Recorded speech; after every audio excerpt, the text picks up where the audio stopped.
Okay. I have turned this camera on and turned it off about 1,000 times since trying to start filming this video, but I'm not going to turn it off anymore. Whatever I film now is what I'm stuck with, and so guys, today I'm going to be telling you my coming out story. I came out when I was 19 years old. I was a freshman in college. I was living in Oklahoma, and it was very sudden when I decided that I wanted to come out. Up to that point, I didn't really accept that I was gay. It took me a very long time to accept that because I was very religious. Now, the reason I was so religious is because I grew up in a pretty terrible environment. I'm just gonna say it. It was not the best environment in the world. The reason that I believed so much in God is because I had to believe that if I were to die in the situation that I was living in, that there would be something better waiting for me on the other side. However, in that religion, as far as I'd ever known, being gay was a very bad thing. And so I lived in a constant state of guilt and self-hatred because of something that I had no control over. So the way that I dealt with that was that I just continued dating girls up until my freshman year of college, and I just decided that I would just keep it to myself and never tell anyone. So when I decided that I wanted to come out to someone, it was because I met a boy. The way I met this boy is I was on social media and he messaged me one day and we started talking back and forth for a while. He lived in Austin, Texas, and that was about 7.5 hours away from where I was in Stillwater, Oklahoma. And finally, one weekend, I drove down to Austin, Texas to spend the weekend with him to meet this guy, and it was amazing. I was so happy because that was my first moment of finally accepting the fact that I was gay. Because for the first time ever, it didn't seem like a terrible thing. It actually seemed like a really great thing, and it was the happiest that I'd ever felt. And so because I was so happy, I wanted to share that with everyone. The first person that I decided to come out to was my mother. My mom, at the time, she was in prison. She'd been in prison for several years, and the only way we could keep in touch with each other was through the mail.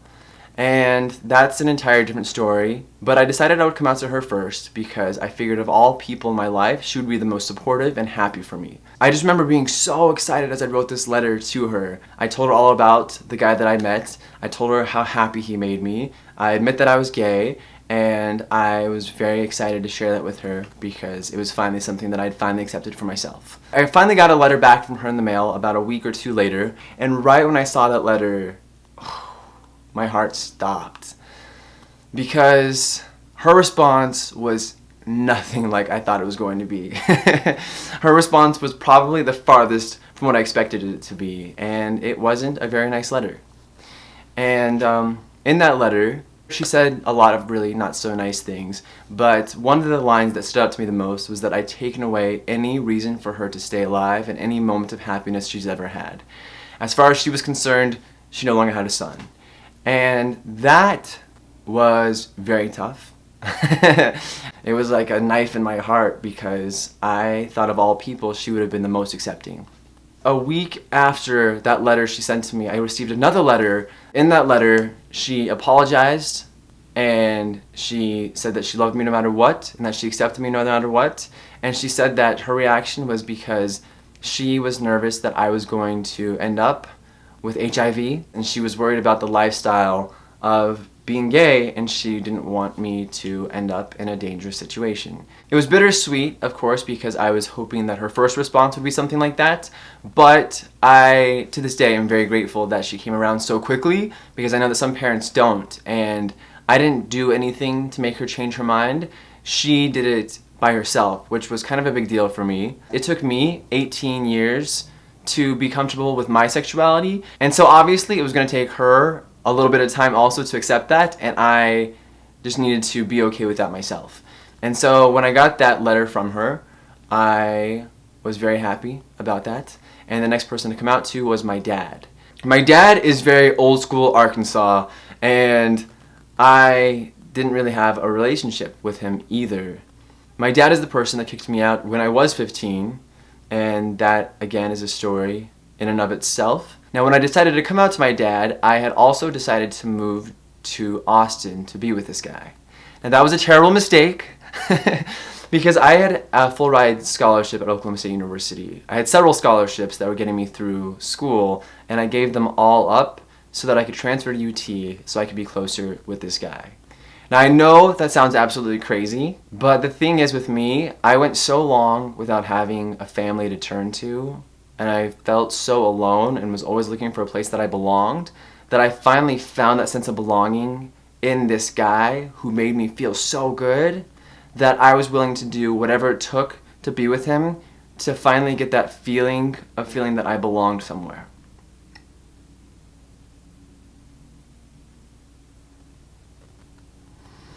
Why? Why is this even affecting me right now? Why?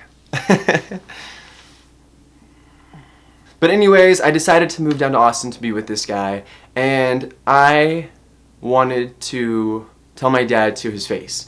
And so I lived in Stillwater, Oklahoma. My dad lived in Oklahoma City, and I was moving down to Austin, which was way down here. So I was going to stop by Oklahoma City and tell my dad to his face, and then I was going to go down to Austin. And so I show up at his doorstep, we hang out for a little bit, and he takes me out to the back patio where we just hang out and watch the sunset. And I tell him, Dad, I have something to tell you, but I really can't say it to you right now, so I'm going to send it to you via text. And I pull up my phone, and I just text the words, I'm gay. And I send it to him. His phone beeps. We sit there in that silence for a second, and he pulls out his phone. He looks at my text. He stares at it for a second. Then he puts his phone down, and he stands up, and he walks to the farthest point of the yard, and just stands there with his hands on his waist. Finally, a few minutes later, my dad turns around, and he slowly walks back to me on the patio, and the first words out of his mouth were not the nicest. And I started fumbling on my words and what to say, and he just kind of cut me off, and he says, well, you've told me, so I think you should get going because it's a long drive to Austin. And I just remember asking him, like, Dad, do you want to talk about this? And he's like, I don't think there's anything really left to say.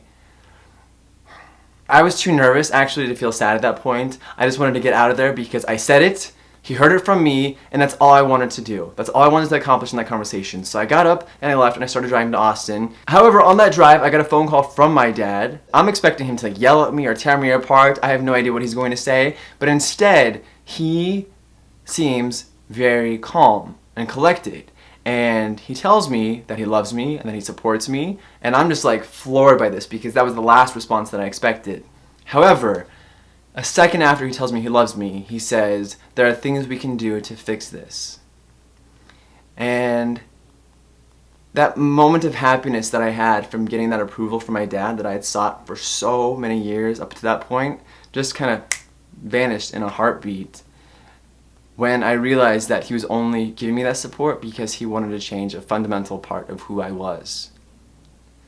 In that conversation, he told me not to worry about it because we can fix this. We can find a place where you can go where we can take care of this, and don't worry about the cost, I'll take care of all of it. That right there was definitely the biggest slap in the face because ever since my dad had kicked me out when I was 15, I was completely on my own for supporting myself. Even to get into college, the reason I had a full ride scholarship was not because I was an amazing athlete or because I was super crazy academic. It's because I'd written stories and essays to get those scholarships because I knew that there was no other way that I was going to be able to afford college. So the biggest slap in the face came from my dad saying that he was willing to pay for me to go to a gay conversion camp when he wouldn't even offer a penny for me to go to college. And that probably hurt more than anything.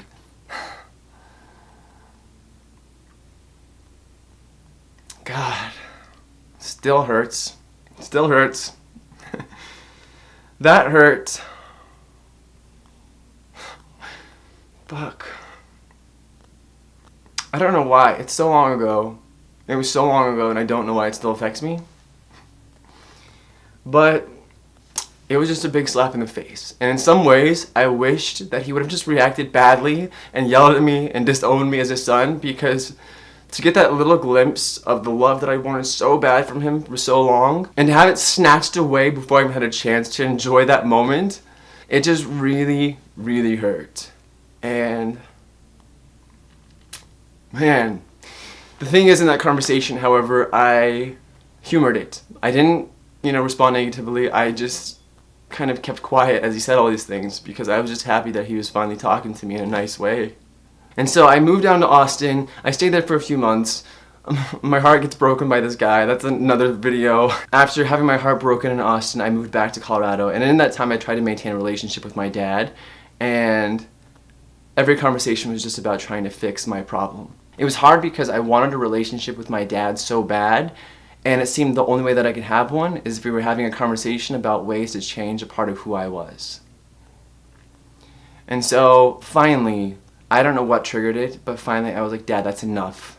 I cannot have this conversation with you one more time. Your son is gay. If I could change this, I would. I tried the 18 years before I told you, but I could not. And so either accept it or don't be in my life. And he didn't really fight back. He just kind of ended the call pretty abruptly. And then that would be the last time I talked to him for several years after that. I actually don't speak to my father right now, but I will say that I did try again several years later when I introduced him to my boyfriend, who I was with for 5.5 years. And my dad at that point knew that the only way to be involved in my life was to accept that I was gay. And so he was very, very accepting to my boyfriend, and he never had another negative thing to say to me about being gay again. But now, you know, he's not in my life anyway, and so it's just the way it is. Yep.